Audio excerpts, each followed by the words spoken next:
ती रात्र सर्जेरावांसाठी वैऱ्याची रात्र होती. रात्रभर त्यांना डोळा लागला नाही. सतत एकच विचार, आपल्या वाड्यात नेमकं काय असावं. इतके वर्ष आपण आनंदात दिवस काढले, मग नंदन महाराजांना काही होणार तर नाही ना. आपल्यासाठी त्यांनी प्राण धोक्यात घातला होता. त्यांना काही झाले तर. एकदा दोनदा तर असाही विचार आला की नानाला उठवावे नि जावे परत वाड्यावर. नसता धोका कशाला. पण लगेच त्यांना भरतचा चेहरा आठवायचा. त्याची ती अवस्था डोळ्यासमोर यायची.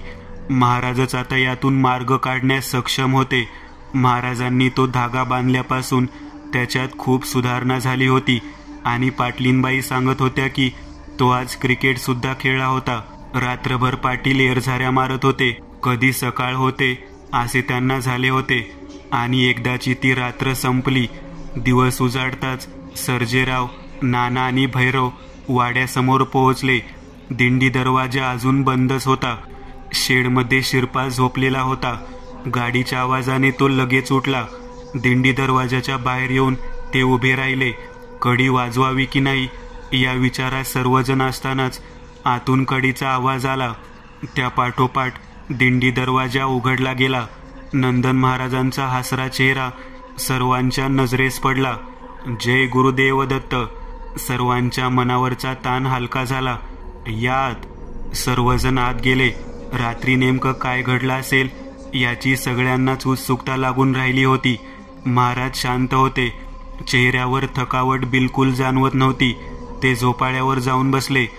ही सकाळ आपल्या कुटुंबाच्या आयुष्यात काय वाढून ठेवले आहे ते ठरवणार आहे याची पाटलांना चांगली जाणीव होती. कोणीच काही बोलत नव्हते. सगळ्यांच्या मनात प्रश्न पडला की विषयाला सुरुवात कोण करणार. जो तो आपल्याच विचारात गर्क होता. शेवटी महाराजांनीच शांततेचा भंग केला. पाटील, माझा इथे थांबण्याचा उद्देश सफल झाला आहे. तुमच्या या संकटाचे कारण मला समजले आहे. हा तुमचा वडिलोपार्जित वाडा, ज्याने तुमच्या अनेक पिढ्या सुखासमाधानाने नांदताना पाहिल्या आहेत. तुमच्या पूर्वजांनी इथे सुखासमाधानाने दिवस व्यतीत केलेले आहेत. थोडं थांबून ते पुढे बोलू लागले. पण आज त्याच पूर्वजांपैकी एकाच्या चुकीमुळे तुमच्यावर ही वेळ आली आहे. तशी त्यांची चूक नाही. त्यांनी केले ते त्यांच्या दृष्टीने बरोबर होते. परंतु त्याचा असा परिणाम आपल्या भावी पिढ्यांना भोगावा लागेल याची त्यांना कल्पनाही नसणार. त्यांनी सर्वांवर एकवार नजर फिरवली. हा गुप्तधनाचा प्रकार आहे. होय, गुप्तधन. तुमच्या वाड्यात त्या बळदात गुप्तधन पुरून ठेवलेले आहे तुमच्याच पूर्वजांनी. आणि त्याच्या रक्षणासाठी त्यांनी चेटूकचा वापर केला आहे. त्यानुसार हे गुप्तधनाचा शोध ज्याने ते लपवून ठेवले आहे त्याच्याच वंशाला लागू शकणार होता. कारण तशी योजना करून हे चेटूक केले गेले होते. जो वंश ज्याला शोधून काढण्याचा प्रयत्न करेल त्याला ते मिळेल. पण त्यासाठी त्याला किंमत मात्र मोठी मोजावी लागणार आहे, आपल्या प्राणाची. होय, हे गुप्तधन त्याचा प्राण घेऊनच प्रकट होईल. ओसरीवर नीरव शांतता पसरली. नंदन महाराजांच्या बोलण्याचा अर्थ प्रत्येकाच्या मेंदूपर्यंत पोहोचायला जरा वेळ लागला. आणि तो प्रयत्न इथे केला गेलाय. तो अंशज म्हणजे तुमचा भरत आहे. त्या गुप्तधनाला जागृत केलं गेलंय. आता ते प्रकट होण्याची परवानगी मागते भरतला. त्याने ती दिली तर त्याचा मृत्यू अटळ आहे. सर्वजण हादरले होते. भरतने कसे गुप्तधन शोधण्याचा प्रयत्न केला असेल. एवढासा निष्पाप पोरगा तो. भरतची यात चूक नाही. नंदन महाराजांनी सर्वांच्या मनात काय चालले असावे ते ओळखले. मलाही सुरुवातीला आश्चर्य वाटले होते. पण भरत हे फक्त माध्यम आहे. याचा करता करविता दुसराच आहे. कोणाला तरी या गुप्तधनाचा सुगावा लागला आहे. त्याने भरतची निवड केली कारण भरत या घराण्याचा वंशजच आहे. भरतची रोजच्या वापरातील एखादी वस्तू यासाठी वापरून त्याने गुप्तधनाला जागृत केले. आणि आता गुप्तधन फक्त भरतच्या परवानगीच्या प्रतीक्षेत आहे. जोपर्यंत भरत परवानगी देत नाही तोपर्यंत ते त्यालाच सतावित राहील.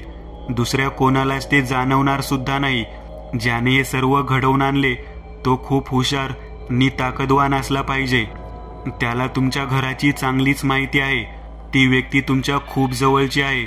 आणि विशेष म्हणजे ती व्यक्ती आता या ठिकाणी हजर आहे. नंदन महाराजांनी बॉम्ब फोडला. सगळ्यांच्या पायाखालची वाळू सरकली. आपल्या वाड्यात गुप्तधन आहे आणि ते मिळवण्यासाठी आपल्या जवळची व्यक्ती टपून आहे, ती या सर्व कटकारस्थानाच्या मागे आहे, हा विचारच पाटलांना सहन होत नव्हता. आणि त्यात कहर म्हणजे ती व्यक्ती आता आपल्या सोबत आहे. कोण असेल? नानासाहेब. कसं शक्य? नाना असं का करेल? छे छे, नाना नाही. मग कोण? शिरपा की भैरव? नाही नाही. मग कोण? खोलीत तो ते आहे. नंदन महाराजांनी बोट त्या खोलीच्या दिशेला दाखवले. सर्वांच्या माना गरकन वळल्या. आरेच्या त्या खोलीचे दार उघडे होते. इतक्या वेळ पण कोणाच्याच लक्षात आले नाही ते. नंदन महाराज उठले नि त्या खोलीकडे निघाले. त्यांच्या पाठोपाठ सर्वच निघाले. कोण असणार ती व्यक्ती? आता हे सहन करण्यापलीकडे गेले होते. खोलीत ती व्यक्ती पालथी पडलेली होती. तिचे हात मागे बांधलेले होते. तोंडात बोळा कोंबलेला होता. तिचा चेहरा दिसत नव्हता. नाना पुढे झाला. त्याने त्या व्यक्तीला सरळ केले. डॉक्टर तुम्ही? पाटील तर धक्क्याने कोसळण्याच्याच बेतात आले होते. ती व्यक्ती डॉक्टर साठे होती. होय, तेच डॉक्टर ज्यांनी भरतवर इलाज केले होते. इथे शेजारीच राहायला असणारे नि त्याला ड्रेसिंग करायला रोज वाड्यावर येणारे डॉक्टर साठे. नाही नाही, काहीतरी चूक होते. डॉक्टर साठे कसे असू शकतील? आजपर्यंत त्यांच्याकडे आपण किती विश्वासाने पाहत होतो. ते असल्या फंद्यात कसे अडकले? पाटील अजूनही त्या धक्क्यातून सावरले नव्हते. नंदन महाराज मंद स्मित करत होते. त्यांनी पुढे होऊन डॉक्टरांच्या तोंडातील बोळा काढला. पाणी. डॉक्टरांच्या तोंडातून शब्द कसे बसे फुटले. शिरपा पाणी आणायला गेला. महाराजांनी डॉक्टरांना भिंतीला टेकवून बसवले. डॉक्टरांचा चेहरा पडला होता. चेहऱ्यावर अपराधीपणाचा भाव होता. त्यावरून सर्व स्पष्ट होत होते. शिरपाने पाण्याचा तांब्या डॉक्टरांच्या तोंडाला लावला. एका दमात त्यांनी सर्व पाणी पिऊन टाकले. डॉक्टर तुम्हाला मी घरच्यासारखे मानले. आणि पाटील रागात आले होते. डॉक्टरांनी मान खाली घातली. नंदन महाराज पुढे झाले. त्यांनी पाटलांच्या खांद्यावर हात ठेवला. डॉक्टर तुम्ही सांगता का मी सांगू? डॉक्टरांकडे पाहून महाराज म्हणाले. डॉक्टर मूग गिळून गप्प राहिले. ठीक आहे, मीच सांगतो. चला बाहेर. सगळे बाहेर ओसरीवर आले. डॉक्टरांना शिरपाने धरून आणले. डॉक्टरांनी पूर्णपणे शरणागती पत्कारली होती. महाराजांनी सांगायला सुरुवात केली तर ह्याला सुरुवात 6 महिन्यांपूर्वी झाली होती. डॉक्टर त्यांच्या सुरुवातीच्या प्रॅक्टिसच्या काळात काही महिने पूर्व आफ्रिकेत होते. साहजिकच तिथे त्यांची मैत्री काही आफ्रिकन डॉक्टरांशी झाली होती. त्यापैकी एक डॉक्टर त्यांचा चांगला मित्र बनला होता. हा मित्र ब्लॅक मॅजिकमध्ये चांगला जाणता होता. साठे डॉक्टरही याकडे आकर्षिले गेले. त्यातील काही प्रकारही त्या मित्राने साठे डॉक्टरांना शिकवले. फावल्या वेळेत डॉक्टरांनी ते शिकून घेतले. अर्थातच त्याचा वापर करायचा विचार त्यावेळी त्यांच्या मनातही नव्हता. कालांतराने त्यांचा आफ्रिकेतील मुक्काम संपला.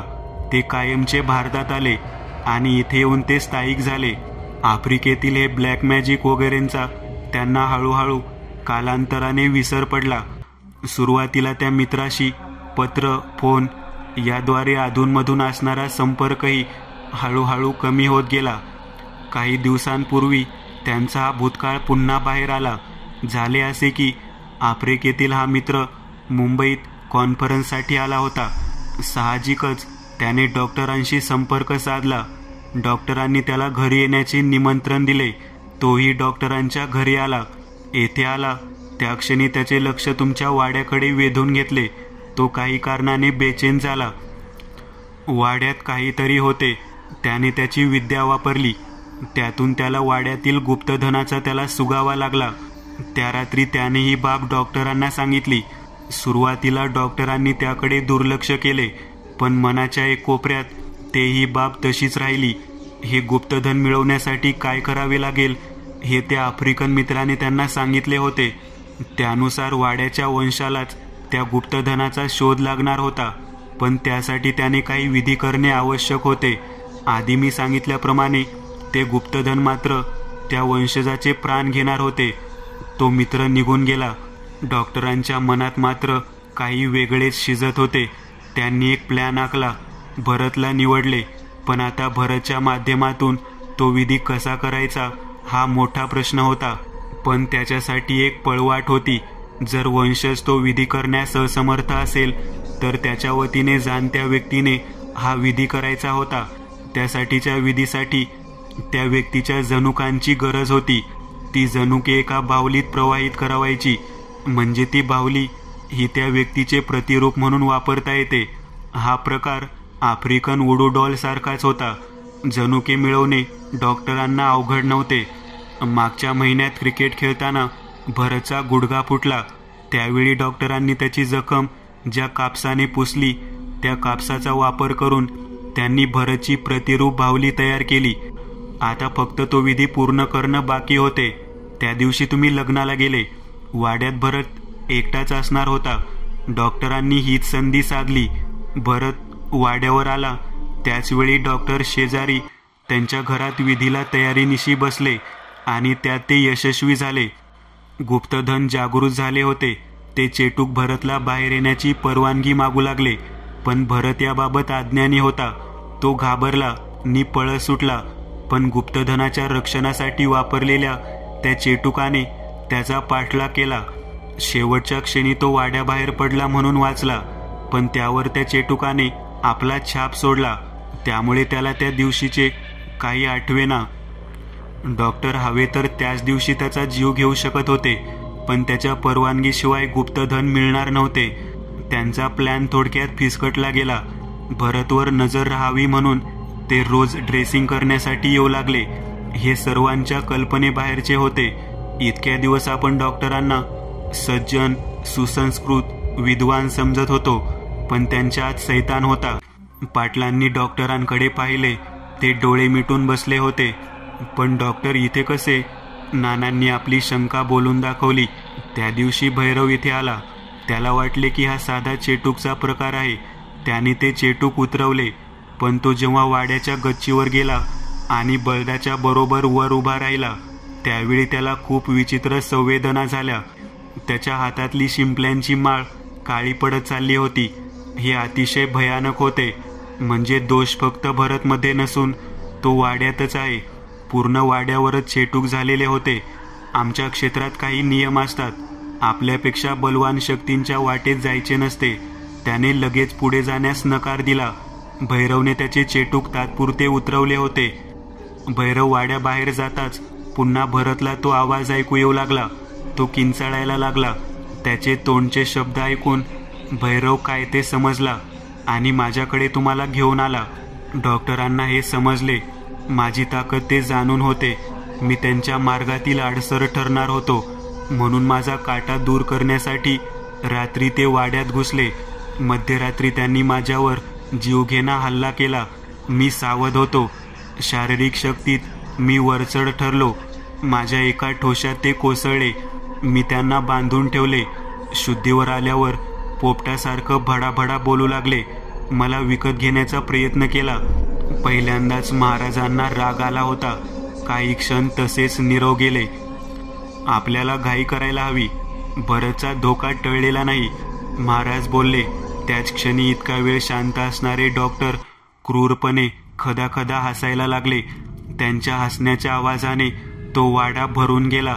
डॉक्टरचे ते हसणे सर्व वाडाभर भरून राहिले होते. इतक्या वेळ डॉक्टरने शरणागती पत्करली आहे असे वाटत होते. पण अचानक त्याच्या त्या विकृत हसण्याने सर्वच बुचकाळ्यात पडले. महाराजही विचारात पडल्यासारखे वाटत होते. पण ते झटकन भानावर आले. तुम्ही आकाश पाताळ एक करा, पण तुम्ही भरतला वाचवू शकणार नाहीत. डॉक्टरच्या नजरेत वेगळी चमक दिसू लागली, जी पाहून तेथील प्रत्येकजण हादरला. त्याच्या डोक्यावर तर परिणाम झाला नसावा ना. हळूहळू सर्वांना त्याचा राग यायला लागला होता. नानाने त्याच्या तोंडात पुन्हा बोळा कोंबला. त्याचे ते विकृत हसणे बंद झाले. पाटील, डॉक्टरकडे दुर्लक्ष करा.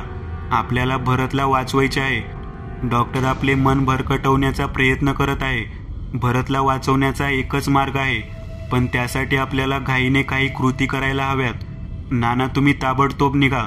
दिवस मावळायच्या आधी भरतला वाड्यात घेऊन या. आज रात्री आपल्याला हे सर्व निकालात काढायचे आहे. भैरव, तू नि शिरपा इथेच राहा. डॉक्टरवर लक्ष ठेवा आणि गोष्ट लक्षात ठेवा, काही झाले तरी डॉक्टरचे हात सोडू नका. डॉक्टर खूप धूर्त आणि आतल्या गाठीचा आहे, तेव्हा खूप खूप सावध राहा. शेवटी पाटलांकडे वळून ते म्हणाले, पाटील, काही गोष्टींचा आपल्याला शोध घ्यायला जायचे आहे. ती वस्तू सापडली तर आपण भरतला नक्कीच वाचवू असे मला वाटते. आज रात्री आपण त्या बळदाचे दार उघडून आत जाणार आहोत. डॉक्टरची तिकडे चुळबुळ वाढली होती. सर्वांना परिस्थितीचे गांभीर्य ध्यानात आले होते. नानांनी लगेच गाडी काढली आणि ते भरतला आणायला रवाना झाले. पाटलांना मानेने चलण्याची खूण केली. पाटील त्यांच्या सोबत निघाले. ते विचारात गडले होते. महाराजांनी भैरवकडे बघून मारलेला डोळा त्यांच्या लक्षात आला नाही. जाता जाता पाटलांनी डॉक्टरच्या डोळ्यात पाहिले. छन्नीपणाचे भाव त्याच्या चेहऱ्यावर पसरले होते. ते पाहून पाटलांच्या हृदयाचा ठोका चुकला. महाराजनी पाटील निघून गेले. आता वाड्यात ते चौघेच राहिले, डॉक्टर, भैरवनी शिरपा आणि ती अभद्र शांतता. घड्याळाचे ठोके पडत होते. काही क्षणांनी डॉक्टरने तहान लागल्याची खूण केली. शिरपा पाणी घेऊन गेला. त्याने तोंडातील बोळा काढला. आपण 3 हिस्से करू शिरपा. त्या बळदात खूप संपत्ती आहे. तुम्ही दोघे फक्त हो म्हणा. आपण मालामाल होऊन जाऊ. फक्त माझे हात सोडा. डॉक्टरचे डोळे स्वप्नाळू भासत होते. पण पुढच्या क्षणी शिरपाचा कणखर हात डॉक्टरच्या गालावर पडला. डॉक्टर वेदनेने विवळला. चांडाळा, पुन्हा तोंडातून शब्द काढशील तर बघ. शिरपाने त्याच्या तोंडात बोळा पुन्हा कोंबला. तो उठून वळणार इतक्यात एखाद्या कठीण वस्तूचा त्याच्या डोक्यावर आघात झाला. तो उभ्या उभ्याच कोसळला. महाराजनी पाटील वाड्याबाहेर आले. आता कुठे जायचे पाटलांना कळेना. महाराजांनी गाडी काढली. पाटील बसले. वाड्याला वळसा घालून गाडी पलीकडच्या गल्लीतून परत त्यांनी वाड्याकडे वळवली. यावेळी त्या गल्लीत चिटपाखरूही नव्हते. तिथून वाडा व डॉक्टरचे घर दोन्ही स्पष्ट दिसत होते. डॉक्टर एकटाच त्या घरात राहत होता. ते गाडीतच बसून राहिले. काही वेळाने वाड्यातून एक आकृती पळतच बाहेर आली. तिला पाहताच महाराजांनी गाडीतून उडीच मारली नि ते धावतच तिच्या मागे निघाले. पाटलांना काही कळेना. तेही त्यांच्या मागे धावत निघाले. ती आकृती म्हणजे डॉक्टर होते. ते घाईघाईने कुठेतरी निघाले होते. त्यांना कशाचेच भान नव्हते. पाटलांनी आश्चर्याने महाराजांना विचारले. महाराजांनी डोळे मिचकावले. प्लॅन आहे हा, नंतर सांगतो, ते म्हणाले. डॉक्टरपासून काही अंतर राखून महाराजनी पाटील चालले होते. डॉक्टर मसनवाट्याजवळ पोहोचले. पलीकडून नदी वाहत होती. तिच्या काठी खूप दाट झाडी होती. तिच्यात ते घुसले. महाराजनी पाटील अलीकडेच थांबले. काही सेकंदांनी डॉक्टर बाहेर आले. त्यांच्या हातात काहीतरी होते. ती एक बाहुली होती. ते घाईघाईने जवळजवळ पळतच त्यांच्या घरी परत आले. त्यांच्या मागोमाग महाराजनी पाटीलही घरात घुसले. डॉक्टर पुढे काय करणार ते त्यांना पाहायचे होते. आतली खोली अंधारी होती. कदाचित तिचा वापर त्याच कामासाठी केला जात असावा. त्या खोलीत डॉक्टरने अग्नी पेटवला होता. समोर जमिनीवर लाल भडक रंगाने विचित्र आकृत्या काढलेल्या होत्या. कदाचित रक्तही असेल ते. त्यात त्याने ती काळी बाहुली ठेवली होती. तो आता मोठमोठ्याने काहीतरी पुटपुटत होता. ती अंधारी खोली, त्यात पेटलेला अग्नी, मंत्र पुटपुटणारा डॉक्टर, ती काळी बाहुली. मोठे भयावह दृश्य होते. त्याला ती बाहुली नष्ट करायची होती. महाराजांना कदाचित याची जाणीव असावी. ते वेगाने आत घुसले. त्यांना ती बाहुली हिसकावून घ्यायची होती, पण त्यांना थोडा उशीर झाला. डॉक्टरने ती बाहुली आगीत टाकली होती. आमच्या आगमनाने डॉक्टर दचकला, पण त्याचा उद्देश साध्य झाला होता. तो पुन्हा खदखदायला लागला. तू हारला. आता भरतचा मृत्यू कोणीही टाळू शकत नाही. डॉक्टरने महाराजांवर झेप घेतली, पण पाटील मध्ये पडले. आतापर्यंतचा बदला घेण्याची त्यांना संधी मिळाली होती. त्यांनी डॉक्टरला चांगले बुकलून काढले. तेवढ्या शिरपा व भैरव तिथे आले. त्यांना पाहून डॉक्टरला धक्काच बसला. त्याच्या सर्व लक्षात आले. भैरव आणि शिरपाने डॉक्टरला करकचून बांधून त्याच अंधाऱ्या खोलीत कोंडले. महाराजांच्या चेहऱ्यावर आता काळजी दिसू लागली होती. सर्वजण वाड्यावर परतले तेव्हा दुपार टळून गेली होती. आता पुढे काय? सर्वांच्या पुढे प्रश्न होता. महाराजांच्या सांगण्यानुसार भरतला वाचवण्यासाठी एकच मार्ग होता, तो म्हणजे ज्या बाहुलीचा वापर विधीसाठी केला होता तिचाच बळी द्यायचा, म्हणजे भरत वाचेल आणि ते गुप्तधन प्रकट होईल. पण ती बाहुली कुठे आहे हे फक्त डॉक्टरला माहिती होते.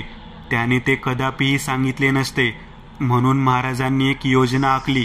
त्यानुसार महाराजनी पाटील बाहेर गेल्यावर भैरवने शिरपावर खोटा हल्ला करून डॉक्टरला सामील व्हायचे आणि त्यांची वाड्यातून सुटका करायची. डॉक्टर सरळ ती बाहुली नष्ट करण्याचा प्रयत्न करणार होता, कारण त्याला माहीत होते की भरतला वाचवायचे असेल तर बाहुलीची गरज पडणार होती. नियोजनाप्रमाणे सारे घडले, पण बाहुली नष्ट करण्यात डॉक्टर यशस्वी झाला होता. आता काय करायचे? नाना भरतला घेऊन येईलच एवढ्यात. पाटील, आपल्या पुढे एकच मार्ग होता, पण तोही बंद झालाय. आता गुरुदेवच यातून मार्ग काढतील, संचित आवाजात महाराज म्हणले. तेवढ्यात बाहेर मोटार वाजली. नाना आला होता. मध्यरात्र होत आली होती. सर्वजण त्या खोलीत जमले. शिरपाने कुऱ्हाडीच्या एका घावात एक कुलूप तोडले. महाराजांनी गुरुदेवांचे स्मरण करून बळदाच्या दाराला हात घातला. कित्येक दशकांपासून ते दार बंद होते. महाराजांनी जोर लावून ते दार वर उचलले. गच्च काळोख आणि त्या काळोखात जाणाऱ्या पायऱ्या समोर दिसत होत्या. शिरपाच्या हातातून कंदील घेऊन महाराजांनी आत पाय टाकला. त्यांच्या मागोमाग पाटीलनी भरत उतरले. भैरव, नाना, शिरपा वरच थांबले. 8-10 पायऱ्या असतील. आत हवा थंड होती. प्रत्येकाच्या पावलाचा निश्वासाचा आवाज कित्येक पट मोठा होऊन येत होता. मनावर मोठं दडपण येत होते. कंदिलाच्या हेलकाव्यांप्रमाणे त्यांच्या सावल्या त्या बळदात हेलकावत होत्या. बळद पूर्ण रिकामे दिसत होते. भरत वाड्यावर आला त्यावेळी नॉर्मल निशांत दिसत होता. कदाचित त्याला कल्पना आली असावी. त्याच्या हातात तो धागा अजूनही होता. तो धागाही त्याचं किती दिवस रक्षण करेल हा खरं प्रश्नच होता. त्याला पाहताच पाटलांचा बांध फुटला, पण लगेच ते सावरले होते. त्यांना मन घट्ट करावेच लागणार होते. पुढे काय करायचे हा सर्वांपुढे प्रश्न पडला होता. महाराजांच्या म्हणण्यानुसार आता बळदात जाण्याची वेळ आली होती. आता आपण त्याला सामोरे जाऊ. जे होईल ते पाहू. गुरुदेव नक्कीच आपलं रक्षण करतील. यावर कोण काय बोलणार? सर्वांनी माना डोलावल्या होत्या. बळदात बरोबर मध्यभागी ते तिघे बसले. महाराजांनी गुरुदेवांचे स्मरण करून भरतच्या कपाळाला करून अष्टगंध लावला. महाराज भरतकडे पाहून बोलले, भरत, तुला त्याने जर येऊ का म्हणून विचारले तर तू त्याला ये म्हण. भरत गोंधळला, पण त्याने मान डोलावली. पाटील हात जोडून कुलदेवतेचे स्मरण करू लागले. तो अंधार, ती शांतता अंगावर येत होती. वातावरणातील ताण वाढत चालला होता. धडधड वाढत होती. आणि त्याचवेळी भरतने किंचाळी फोडली. त्याला तो आवाज ऐकू येऊ लागला, फक्त त्यालाच. मी येऊ का? मी येऊ का? त्याने कानावर हात ठेवले. डोळे मिटून घेतले. तो नकारार्थी मान हलवू लागला. पाटलांनाही आता तो आवाज ऐकू येऊ लागला होता. त्याला बोलाव भरत, त्याला बोलाव.